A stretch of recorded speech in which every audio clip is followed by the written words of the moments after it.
Hey guys, today I am at a place called Ladram Bay in Devon.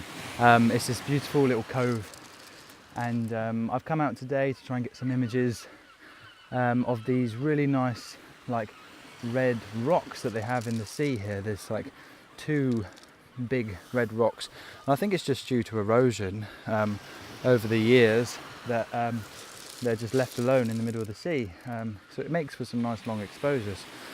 But I wanted to talk about how I motivate myself to get out and take images and like get myself going in a place that's so populated by photographers. And where I live in the south coast of England is a very beautiful part of, well, England.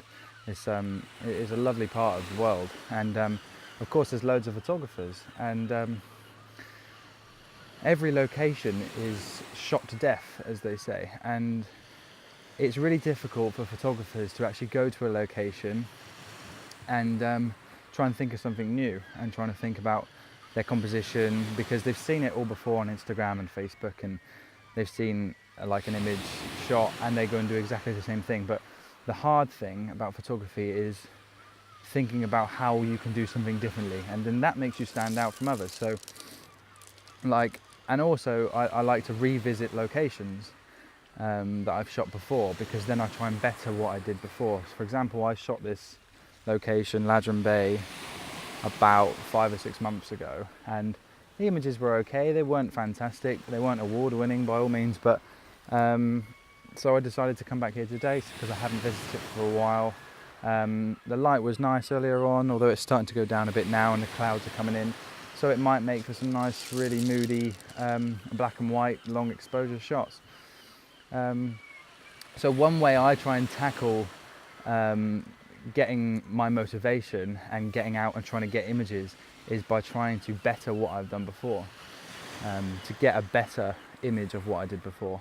So I'm down here on the beach now, and I am going to set up in a minute and try and do some long exposures of this rock that's in the middle of the sea that birds are all over at the minute. And it's got some really nice light at the minute. The ambient light's really nice, and there's clouds up in the sky, so it might make for a nice moody image. So that's what I'm hoping to do. So let's see what I can get.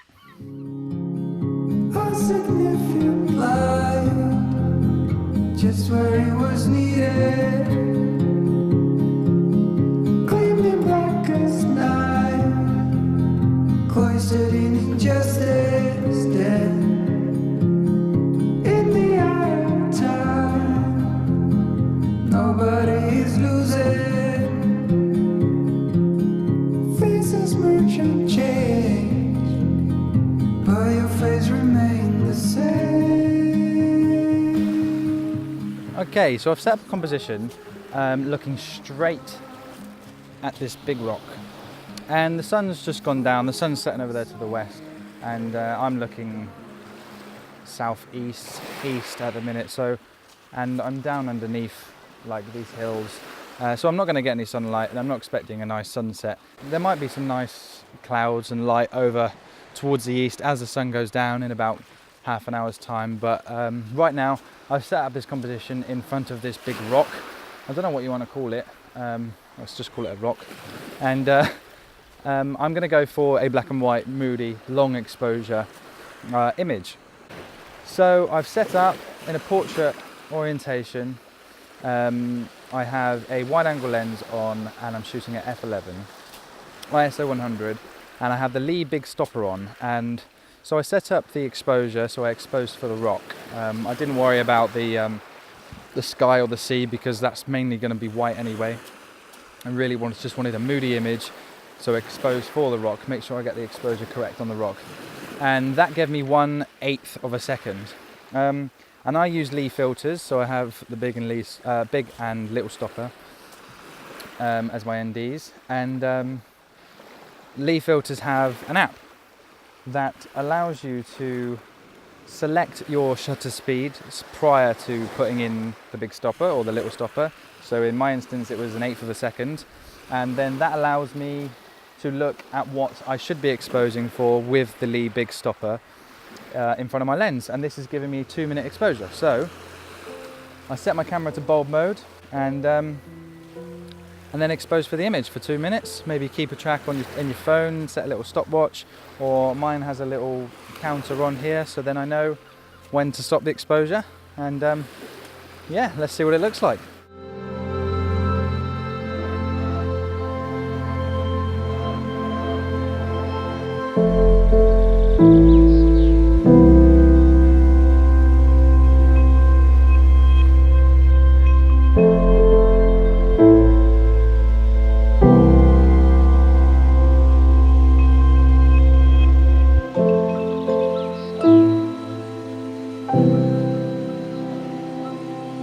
Okay, so I got that image and I'm really pleased with it. It's come out really, really nicely.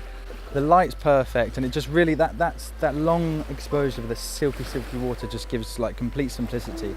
And it just adds a frame of like mood and eeriness to the image. And it's a bit different to other people's images, I guess. So I'm actually going to take the same exposure again. I haven't moved the tripod, same settings, same everything. But the only thing that's different is the cloud.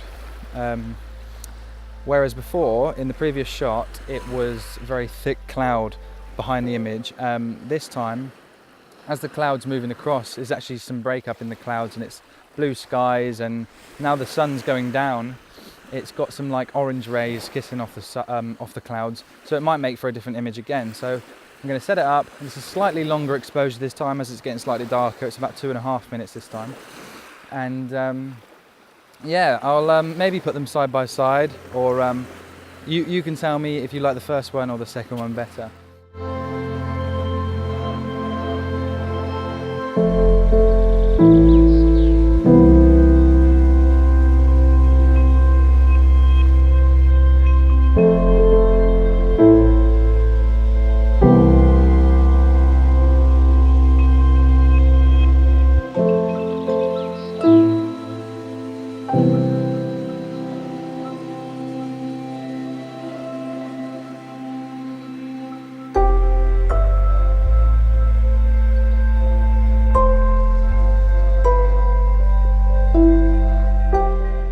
Okay, so I think I actually prefer the second image, the one that I just showed, to the first one. Just a subtle difference in the sky. But those little things can make all the difference in an image. So it's down to personal preference really. But do let me know which one you prefer down in the comments. So I've moved just across the beach a little bit further, and I found some like 2 little rocks in the foreground to just make the image slightly different. Another little tip what I like to think about when I'm out and about is when you have a scene and you don't have necessarily the light or the clouds or the mood that you necessarily want, always trying to find something in the foreground, like a few rocks, twig or a branch, or something that can lead your eye into the image, into your main subject. Or try and find yourself like a leading line, like an S-curve or something to draw your eye into the photo, because like it's your viewers that are going to be looking at that image anyway. But that's what I like to try and think about anyway, trying to find something of interest in the foreground. So I've just found these 2 rocks in the foreground, and I've just come just around the side of the rock and looking just to the side of it this time, so it's a bit wider. And same sort of image again, 2.5 minutes, f11, ISO 100, but I got the tripod set up really low down. And the 2 rocks in the foreground will be right at the bottom of the image, set up in a portrait orientation, and then the big rock in the midgrounds, and then hopefully some nice dreamy silky seas and some nice wispy clouds in the background. It should make for a really nice image. So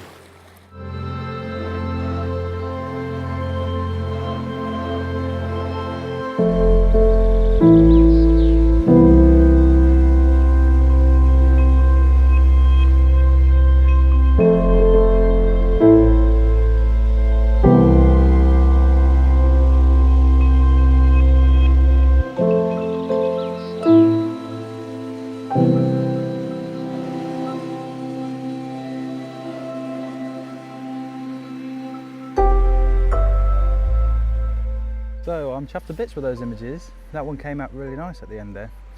And the ones before, the black and white, I think really sets those images off. And yeah, I feel so much better for getting out and doing what I love and getting some nice images. It just adds to your gallery, and I like to think if I go out and get one nice image every time I go out, then I'm doing pretty good, really. I've 2 different compositions today, and I've only taken 5 photos, and I'm pretty chuffed with the first set of images. They're really, really nice. So yeah, I'm going to sit here now as the light is going down in the bay. It's very dark in here now, and I'm just going to sit here and then just enjoy the sea for a little bit, sip on my coffee, and then make my way back up to the car and head home and have some dinner. So another little thing that I find, if I'm struggling for ideas and motivation and like what to shoot next, as I like to say, I always find it's good to come to the sea, because there's so much you can look at with the sea, and the tide changes all the time. The water is constantly moving, so you can play around with long exposures, and you'll always find some sort of subject to focus on or to get some sort of interest from. In this instance, it was that big rock and some small rocks in the foreground, but anytime you go to the seaside you can find something. So if you are struggling for motivation and inspiration to with your photography, head down to the seaside and wait for it to be low tide. That's the best way, and or get it where the tide is going out, so in like 2 hours time, say that the tide is low, and wait and see what the sea reveals, because it reveals all sorts of hidden gems and rock pools and leading lines and things for you to focus your foreground on, and then get your viewer to draw into the image and look on to whatever you may be focusing on in the background, whether it's a nice sky, sunset, sunrise, mountains, cliffs, whatever. And that way I find I can go out and get some decent images, even if they're not award-winning images. Also it gets me out and it gets me doing what I love doing. So there's another little tip of the day. So go to the seaside. I'm quite lucky that I've been living by the sea my whole life. I was brought up by the sea, so it's quite nice. So I'm going to sit here, enjoy my coffee, and then walk up the hill back to the car. So thank you for checking in and watching this video. Please give it a thumbs up and leave a little comment for me. And of course, if you haven't subscribed already, please do consider it, because I love making videos for you guys.